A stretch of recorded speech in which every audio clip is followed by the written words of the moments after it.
Welcome to Miss Scarlett. Subscribe and don't miss out on Patreon. Have fun! The asphalt ribbon unfurled into the darkness, an eternal highway shrouded by the night's mystery. Fatigue weighed heavily on Matthew's eyes as he steered his car through the late hours, the dashboard's clock hands ticking mercilessly towards 3:17. Empty caffeine vessels adorned the passenger seat, silent testaments to his struggle against sleep. "A few more turns of the wheel," he urged himself, coaxing wakefulness with the chilly breeze through the open window.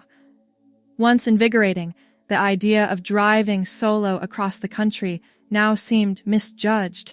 The promise of clarity after the layoff had kept him going for 3 days, but now, his thoughts clouded with exhaustion, doubt crept in. In the distant night, fluorescent lights shimmered like a beacon. The gas station's sign proclaimed, "Last stop gas in Mart, 24 hours," offering a comforting embrace that almost brought Matthew to tears. He turned off the road, gravel crunching beneath his tires, and headed toward this temporary sanctuary. The small station stood alone in the vastness of the desert landscape, miles from anything resembling civilization. The building looked worn but clean, with a single light illuminating the entrance. Stumbling from the car, Matthew stretched his cramped limbs. He wore a plain gray t-shirt and faded jeans, both wrinkled from the long hours of driving. His brown hair, usually neatly styled, stuck up at odd angles, and the shadow of stubble darkened his jaw. Inside the store, a bell jingled as he pushed open the door. The fluorescent lights hummed overhead, casting everything in a harsh glow. A middle-aged woman with kind eyes looked up from behind the counter. "Morning, honey. You look dead on your feet." "Feel worse," Matthew replied, his voice rough from disuse. "Mind if I use your restroom before I fill up?" She pointed to a hallway at the back of the store. "Help yourself. Coffee's fresh too, if you need it." "Bless you," he mumbled, already shuffling toward the hallway. The exhaustion had settled into his bones, making every movement feel like wading through molasses. His vision blurred slightly as he approached 2 doors at the end of the hallway. Without properly focusing, Matthew pushed through the door on the left and flipped on the light. The bathroom was surprisingly clean for a remote gas station. Matthew splashed cold water on his face, the shock temporarily clearing some of the fog from his brain.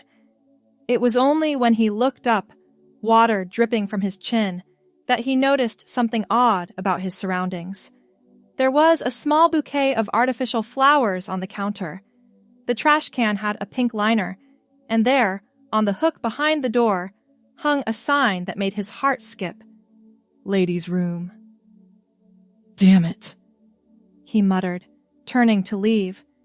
But something caught his eye. A large tote bag sat forgotten in the corner, partially hidden behind the trash can.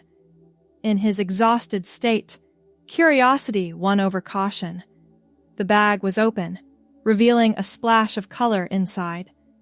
Matthew hesitated, then reached in and pulled out a flowing floral summer dress in soft pink with delicate white flowers. The fabric felt light and silky between his fingers. "Someone's not having a good day," he murmured, imagining some woman realizing she'd left her clothes behind. He should leave it with the attendant, he knew that.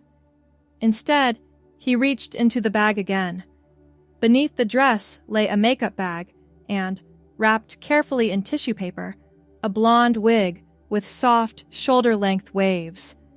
The rational part of Matthew's brain, the part that wasn't compromised by 3 days of minimal sleep, knew he should zip up the bag and hand it to the woman at the counter. But exhaustion had lowered his inhibitions, and a strange, compelling curiosity took hold. Before he could reconsider, Matthew found himself locking the bathroom door and holding the dress up against his body. The mirror reflected a disheveled man with a pretty pink dress pressed to his chest. The contrast should have been jarring, but something about it felt right. Just to see, he whispered to himself, as if making an excuse to an invisible audience. He slipped off his gray t-shirt and jeans, standing in just his boxers. The dress slid over his head with surprising ease, the fabric cool against his skin. It fit better than it should have, hugging his waist and flowing out slightly at the hips, ending just above his knees. Matthew stared at his reflection. The dress transformed him. His shoulders, never particularly broad, looked softer somehow. The pink brought out warmth in his complexion that he'd never noticed before. His heart racing, he opened the makeup bag. Inside was everything he needed: foundation, blush, eyeshadow, mascara, and lipstick. He'd never applied makeup before, but he'd watched ex-girlfriends do it enough times to have a basic understanding. Working slowly, carefully, he applied the foundation, surprised at how it evened his skin tone and hid the dark circles under his eyes. The blush added color to his cheeks, and the mascara made his eyes look wider, more expressive. The lipstick, a soft rose color, was the final touch. Then came the wig. He positioned it carefully over his brown hair, adjusting until it sat naturally. The blonde waves framed his face, softening his jawline and completely transforming his appearance. The person staring back from the mirror wasn't Matthew anymore. It was a woman, attractive, put together, with an air of quiet confidence despite standing in a gas station bathroom at 3:30 in the morning. "Who are you?" he whispered to his reflection, and the name came to him unbidden. Layla. A sharp knock on the door shattered the moment.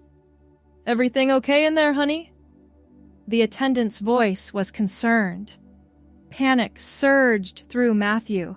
He couldn't be discovered like this. He couldn't explain this. He didn't even understand it himself. But there was no way to change back quickly enough.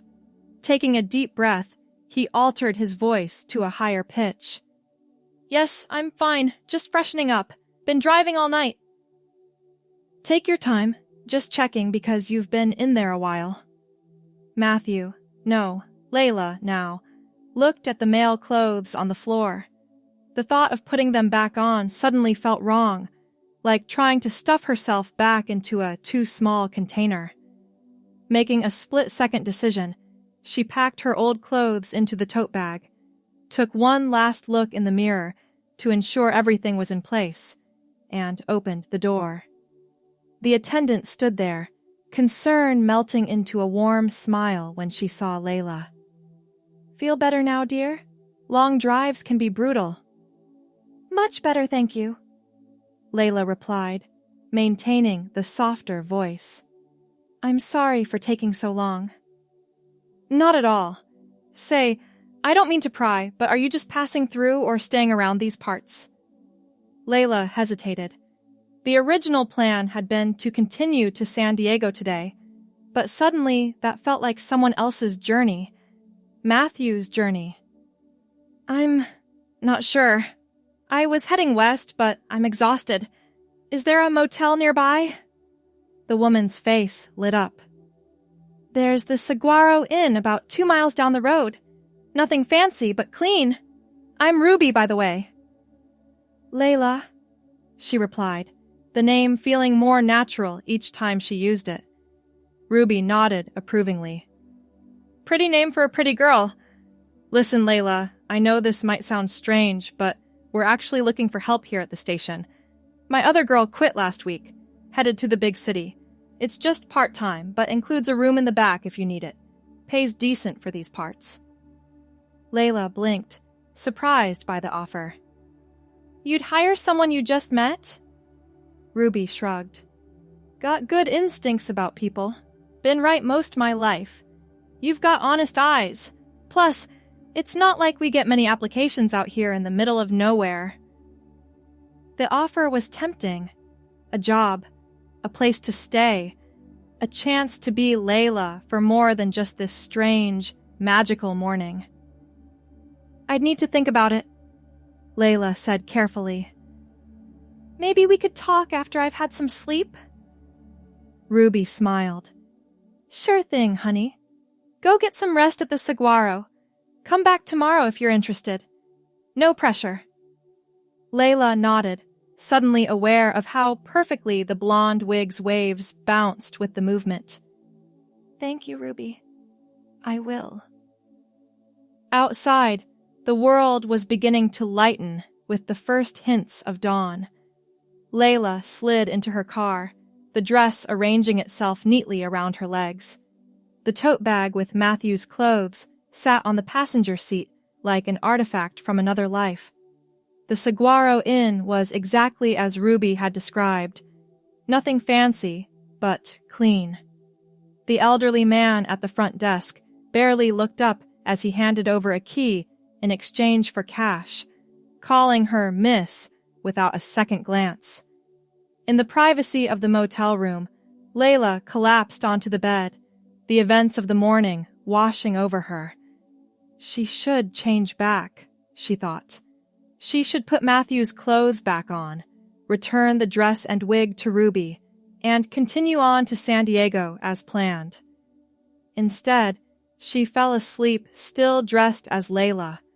The pink floral dress spread around her like petals. Blonde hair fanned across the pillow. When she woke, the sun was low in the sky.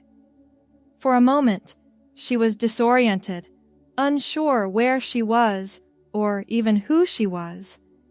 Then she caught sight of herself in the mirror across the room. The dress, the wig, the makeup smudged slightly from sleep. And it all came flooding back. Rather than panic or regret, Layla felt a strange calm, as if she'd finally found something she hadn't known she was searching for. She freshened up in the bathroom, reapplying her makeup with more care now that she wasn't rushing. As the sun set, Layla drove back to Last Stop Gas and Mart. The parking lot had a few more cars now, and through the windows she could see Ruby chatting with a customer. Ruby's face brightened when Layla walked in. You came back! Does this mean you're considering my offer? Actually, I'd like to accept it, Layla said, surprising herself with the certainty in her voice. If the position is still available. It absolutely is, Ruby replied, clapping her hands together. When can you start? Now? Layla offered. I mean, I don't have anything else planned. And just like that, Layla began her new life in the small desert town that Matthew had only intended to pass through. The room behind the station was small but comfortable. A twin bed, a dresser, a tiny bathroom, and a kitchenette. It had previously been used for storage, and Ruby apologized for its simplicity. It's perfect, Layla assured her. I don't need much. The job itself was straightforward, running the register, stocking shelves, basic cleaning. The station wasn't busy, serving mostly truckers and the occasional road tripper like she had been. In the quiet hours, Ruby taught Layla how to bake the homemade pies that were a small but famous feature of Last Stop.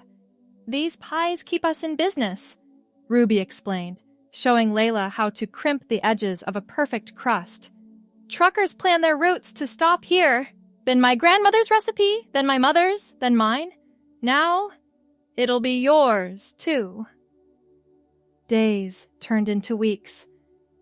Layla grew into her new identity, learning the rhythms of the small town, making subtle changes to feel more comfortable in her skin. She'd retrieved her suitcase from the trunk of her car, containing all of Matthew's possessions, but found herself rarely opening it. Instead, she began building a new wardrobe, ordering clothes online, and picking up items from the small thrift store in town. Ruby never questioned Layla's past, accepting her with an openness that seemed characteristic of the town itself. The locals were initially curious about the newcomer, but welcomed her warmly. To them, she was simply the pretty new girl at last stop who made excellent pies and always had a kind word. One warm evening, about a month after Layla's arrival, she sat on the small porch behind the station, watching the sunset paint the desert in golds and purples. She wore a simple blue sundress, her blonde wig, which she now thought of simply as her hair, pulled back in a loose ponytail. Ruby joined her, passing over a glass of iced tea. "You seem at home here." Layla smiled. "I am, more than I've ever felt anywhere." Ruby nodded, settling into the other chair. "Some folks search their whole lives for that feeling. You're lucky to have found it." "It found me," Layla replied softly. They sat in comfortable silence for a while, the desert breeze gentle against their skin. Finally, Ruby spoke again. You know, in all the time you've been here, you've never mentioned where you came from or why you were on that road at that hour." Layla tensed slightly. "Does it matter?" "Not to me," Ruby assured her. "Your past is your business, but sometimes talking about things helps us make peace with them." Layla considered this, watching a hawk circle lazily in the darkening sky. "I was running from a life that never quite fit," she said finally. "I lost my job in Boston, had no real connections keeping me there. Thought I'd drive to California, start over. And instead, you found your way here," Ruby observed. "And instead, I found myself here," Layla corrected with a small smile. "In more ways than one." Ruby reached over and patted her hand. "Well, we're glad you did. You've brought new life to this place, and to me. Getting too old to run it all myself." As the stars began to appear in the vast desert sky, Layla felt a deep contentment settle within her. The person she had been, Matthew, seemed increasingly distant, like a character in a book she'd once read rather than someone she'd been. That night, lying in her small bed, Layla made a decision. The next morning, she drove to the nearest sizable town, 30 miles away, and visited a salon. The stylist, a friendly woman named Donna, listened carefully to what Layla wanted. "So, you're looking to grow out your natural hair to match your current style?" Donna clarified, examining the blonde wig that Layla had brought along. "Yes," Layla confirmed. "I've been wearing this while my natural hair grows, but I'd like some advice on the transition." Donna nodded thoughtfully. "Your natural color is beautiful," she said, looking at the brown hair that had grown longer during Layla's time at last stop. "We could start with extensions in a similar shade to your natural color. That would let you stop wearing the wig while your own hair grows out. Then we can gradually shape it into the style you want." Over the next few months, Layla followed Donna's advice. The extensions gave her the length she wanted while her own hair grew. She visited the salon regularly, and with each visit, more of the extensions were replaced with her natural hair. By the 6-month mark of her arrival at last stop, Layla no longer needed the wig or extensions. Her own brown hair had grown past her shoulders, styled in soft waves, similar to the blonde wig she'd first worn. The transformation felt complete in a way that went beyond the physical changes. Life at the gas station settled into a pleasant routine. Layla took on more responsibilities as Ruby taught her everything about running the business. They expanded the pie selection, adding Layla's own creations to the menu. Word spread about the new flavors, bringing even more travelers to their remote location.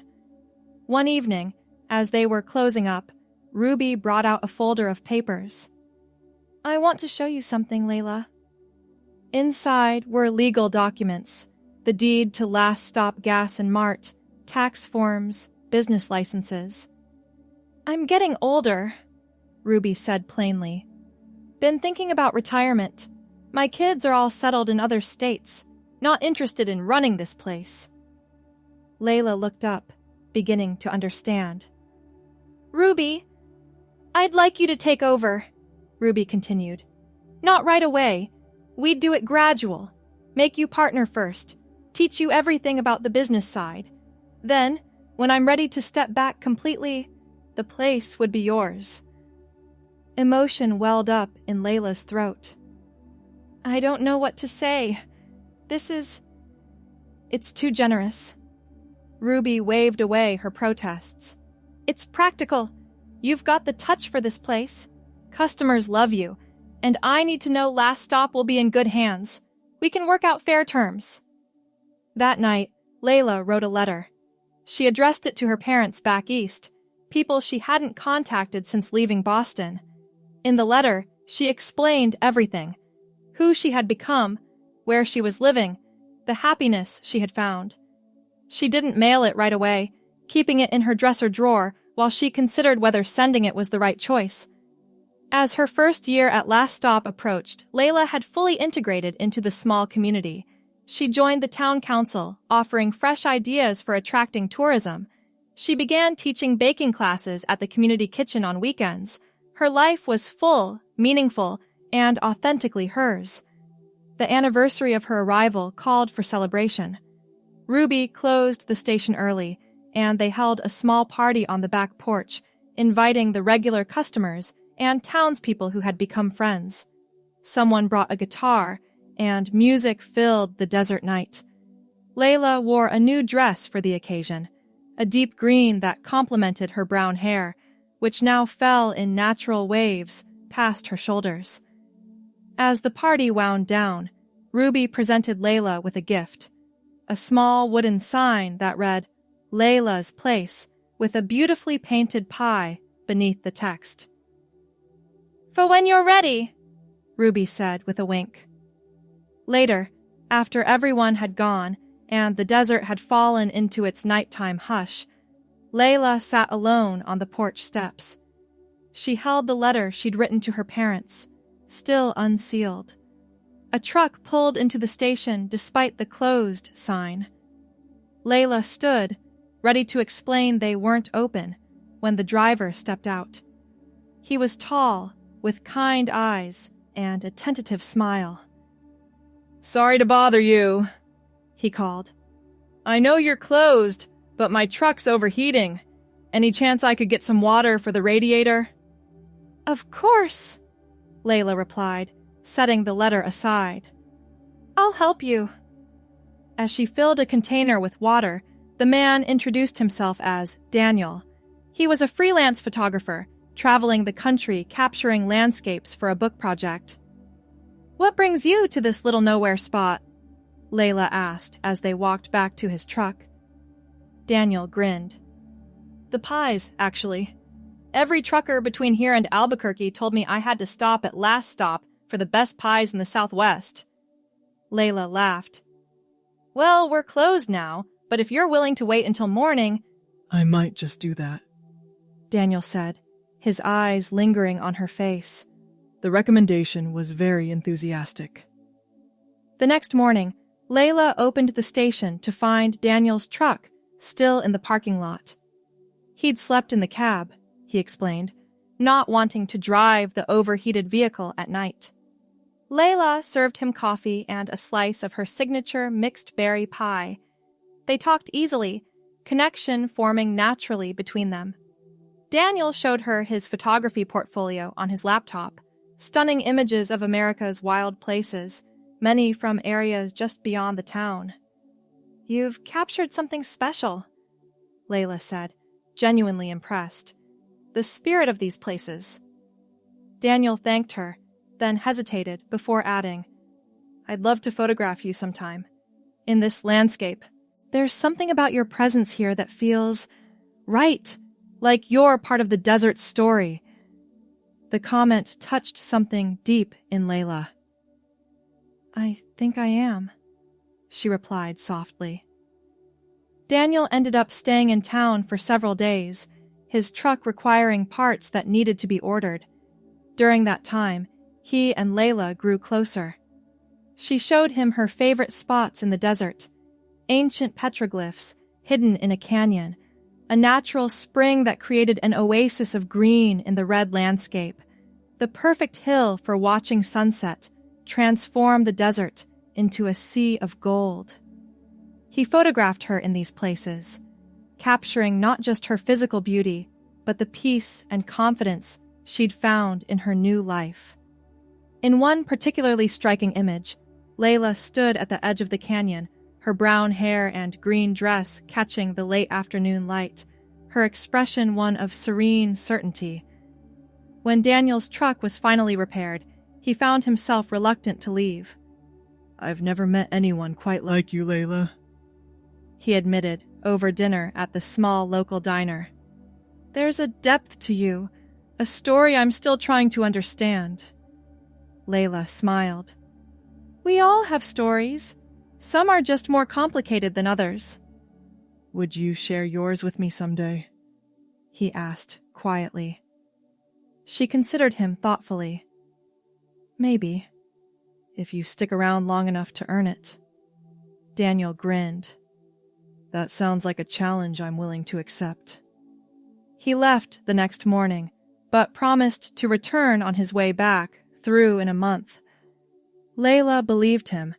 There was an honesty in his eyes that resonated with her. After he'd gone, Layla found herself thinking about her past more than she had in months. The letter to her parents still sat in her drawer, waiting for a decision. One evening, she took it out again, rereading her words. Ruby found her sitting on the porch, the letter in her hands. "Important news?" Ruby asked, settling into her usual chair. "Important truth," Layla replied. "I've been trying to decide if my parents deserve to know who I've become." Ruby was quiet for a moment. "Family's complicated, but in my experience, truth has a way of setting us free, even when it's difficult." The next day, Layla sealed the letter and mailed it, releasing that final tether to her past life. Weeks passed. Daniel returned as promised, his visit coinciding with the town's small autumn festival. He extended his stay, renting a room at the Saguaro Inn, but spending most of his time with Layla. Their connection deepened, built on mutual respect and growing affection. One evening, as they walked back from dinner, Daniel took her hand. "I have a confession to make," he said. "My book project is basically complete. I've been finding excuses to come back here." Layla smiled. "I know." "The thing is," he continued, "I've been offered a position teaching photography at a college in Santa Fe. It's only a few hours from here." "That sounds like a wonderful opportunity," Layla said, meaning it. Daniel stopped walking, turning to face her. "It is, but I wanted to know how you'd feel about me being closer, about us exploring whatever this is between us." Layla felt a flutter of both excitement and anxiety. "Daniel, there are things about me you don't know yet." He squeezed her hand. "I know the person you are now. That's who I'm falling for. The rest is just context." She took a deep breath. "I'd like you closer. I'd like to see where this goes." The smile that broke across his face was worth any uncertainty she felt. That night, under the vast, star-filled sky, they shared their first kiss, tender and full of promise. A week later, a letter arrived for Layla, postmarked from Boston. Her hands trembled as she recognized her mother's handwriting on the envelope. She took it to her favorite spot in the desert, a flat rock overlooking the canyon, before finding the courage to open it. The letter inside was long, filled with questions and confusion, but also with an unmistakable thread of love. Her parents wanted to understand. They wanted to see her. They missed their child, regardless of who that child had become. Tears streamed down Layla's face as she read the final lines. "Whoever you are now, you are still ours. We love you. Please, call us." That evening, Layla made the call. The conversation was awkward, emotional, complicated, but it was a beginning. They agreed her parents would visit in the spring, giving everyone time to prepare. As winter settled over the desert, bringing crisp nights and clear, brilliant days, Layla's life continued to evolve. She and Ruby formalized their business partnership. Daniel accepted the teaching position in Santa Fe and visited on weekends.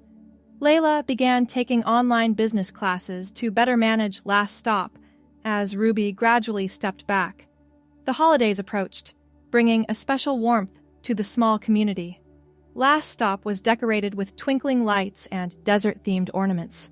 Layla wore a festive red dress for the town's Christmas gathering, her brown hair now long enough to style in an elegant updo. Daniel arrived on Christmas Eve with news. He'd been offered a small house to rent just outside town, making his commute to Santa Fe longer, but allowing him to be closer to Layla. "Are you sure?" she asked, touched by the gesture. "That's a lot of driving."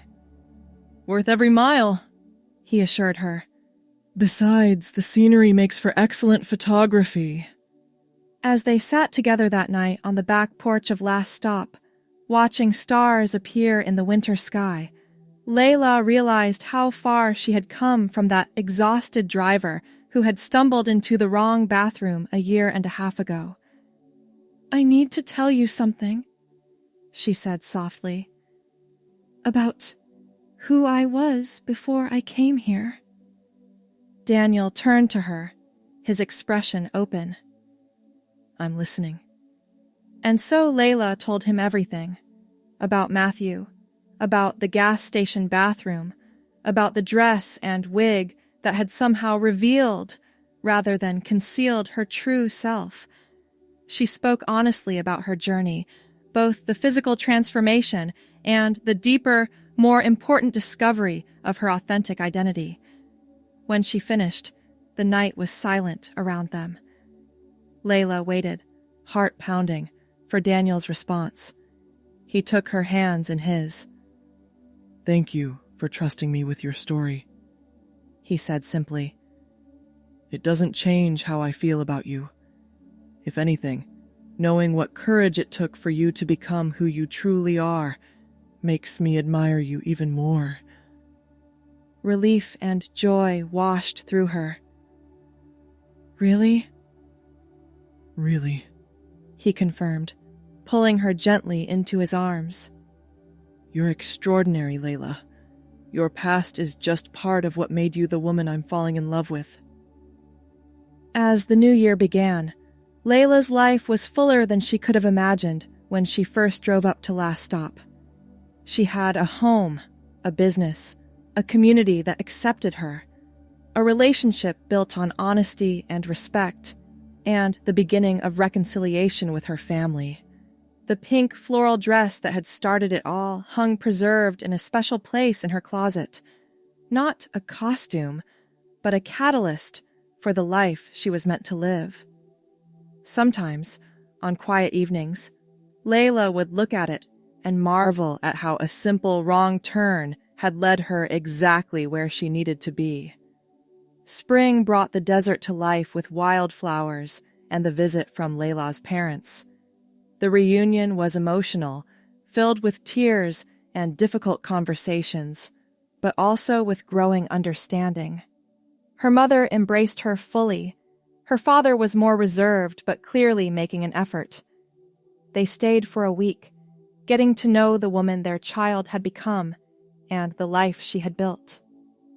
Before they left, Layla's mother hugged her tightly. "I see how happy you are here," she whispered, That's all we ever wanted for you. In the years that followed, Last Stop Gas and Mart became known as Layla's Place, famous not just for its pies, but for the warm welcome travelers received. Ruby enjoyed her semi-retirement, still helping during busy times, but mostly spending her days gardening and visiting her grandchildren.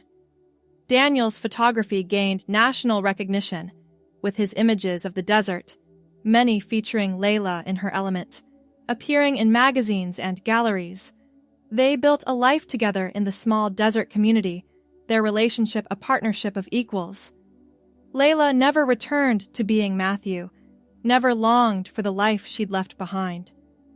The accidental discovery in a gas station bathroom hadn't created a new person. It had revealed the person who had always been waiting to emerge.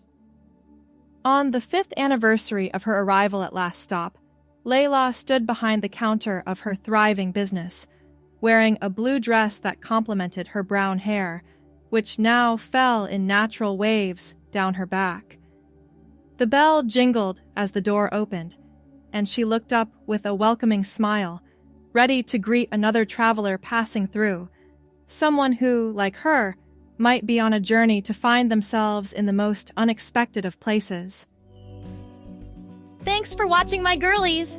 Be sure to check out Patreon for more!